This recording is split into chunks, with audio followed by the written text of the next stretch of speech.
let's talk a little bit about how to go about researching for your debate topic. There are different research musts that you should consider.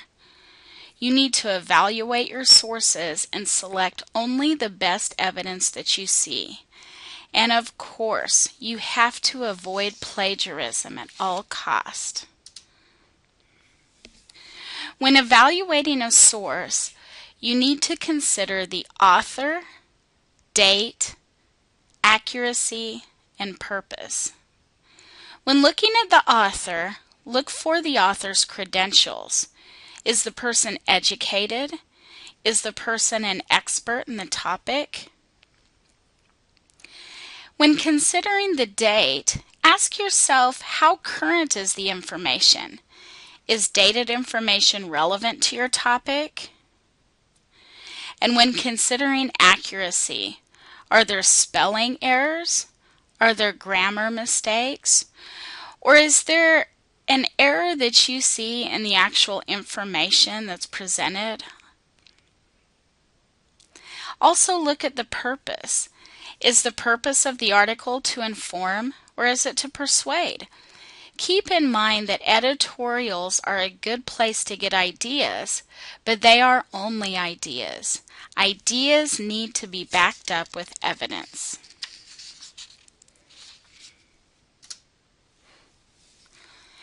You gotta consider plagiarism whenever you are writing any type of paper or doing any type of speech. Plagiarism is stealing. Put simply, plagiarism is the act of presenting another's work or ideas as your own. So these are the different things that I think constitute plagiarism. Turning in someone else's work as your own, that's plagiarism. Copying someone else's words or ideas without giving credit is plagiarism.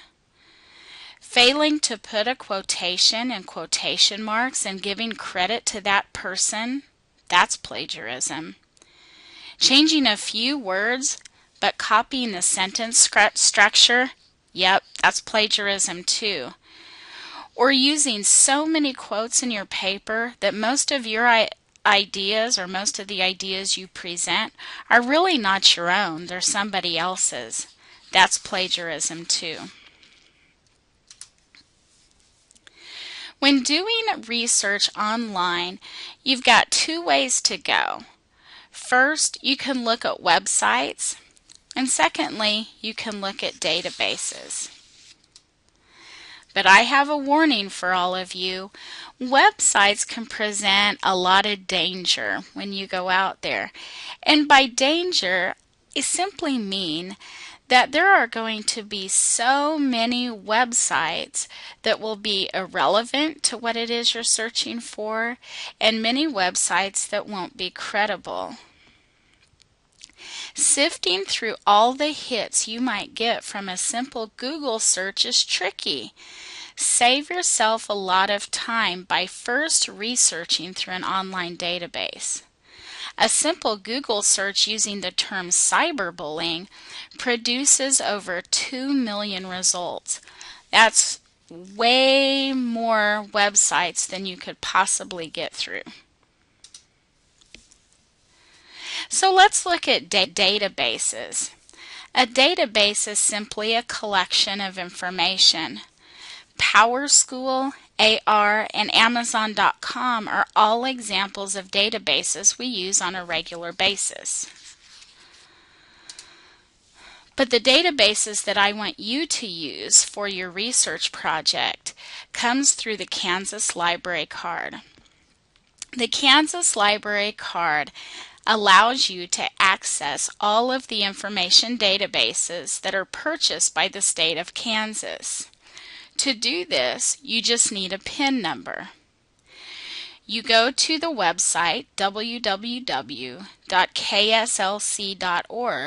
and you sign in with your very own PIN number. Once you've done that, you will find yourself logged in to the Kansas Library card, and it will look something like what you see on your screen. There are two places that you will want to visit when doing research for your project. The first is Britannica Online. Britannica Online is actually an online encyclopedia, but it's really so much more than simple encyclopedia articles. They also include articles from magazines, newspapers, journals, and they also have their own websites that are built in. There's also another company called EBSCO. This is a database collection that includes access to thousands of newspaper, magazines, and journal articles. So let's click on Britannica Online. When you click on Britannica Online, your screen will look like this. You have several options to choose from, but the one you want to choose is called Britannica Online School Edition. Once you've selected that, you'll find three choices. You will want to choose either middle school or high school to do your search.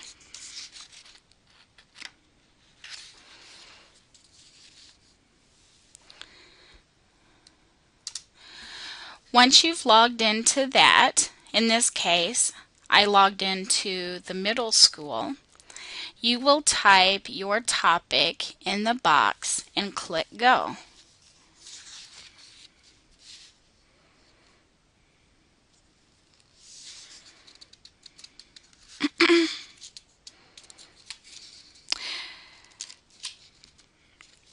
Next is EBSCO.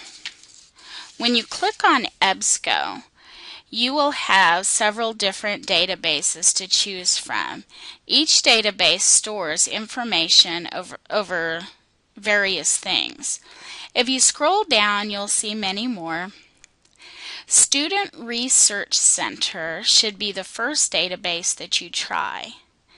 Use EBSCO research databases only if you are desperate. That's the top one on your list. The reading level there will be much higher on those, and searches will be much more complicated. And the rest of the databases you see on the screen will be completely irrelevant to you. So stick with the one called Student Research Center. Let's move on to Boolean operators. Boolean operators are used to make your research more efficient. The Boolean operators that are most familiar to us are AND, OR, and NOT. When using AND logic, as you do your research, what we find is that the more terms we combine, the fewer results we receive. So if we are researching poverty, we could also find the articles that include crime and poverty and gender. If you do a search that's poverty and crime and gender, it narrows your search way down and will only pull the articles back that include those three terms: poverty, crime, and gender. This is a way for you to get very, very specific in your research and end up with 30 articles rather than 2 million. When using OR logic, what we're doing is combining different terms. So this would mean that the more terms you have, the more results you'll have. You would want to use OR logic if you have a term that can be called different things but mean the same thing. An example you see of this is on the screen. If we tell the computer that we want it to search college and that we want to search college or university or campus. What you are telling it to do is to bring back every article that uses the word college, university, or campus. In this way, you can include several different search terms in one search. There's also not logic. Not logic excludes terms from your research. On the screen you have cats. Sometimes if you type in cats, you might come up with other pets like dogs. But if you're wanting to do research specifically over cats and not dogs, what you're telling the computer to do by searching cat, not dogs, is to pull every article that uses the word cat, but within those articles, take out every article that uses the word dog. That means that you are only left with articles that talk specifically about cats.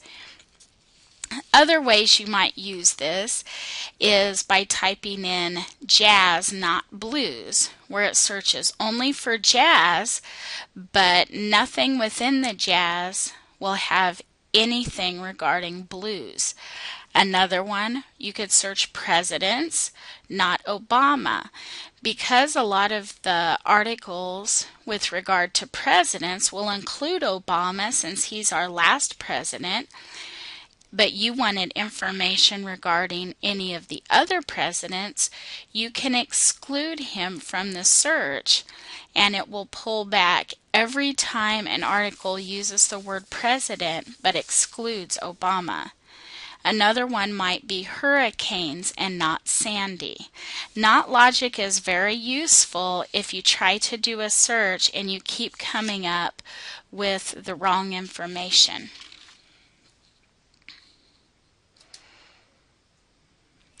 That concludes the Kansas Library Card discussion. To log in to the Kansas Library Card, go to www.kslc.org. Good luck in all of your searching.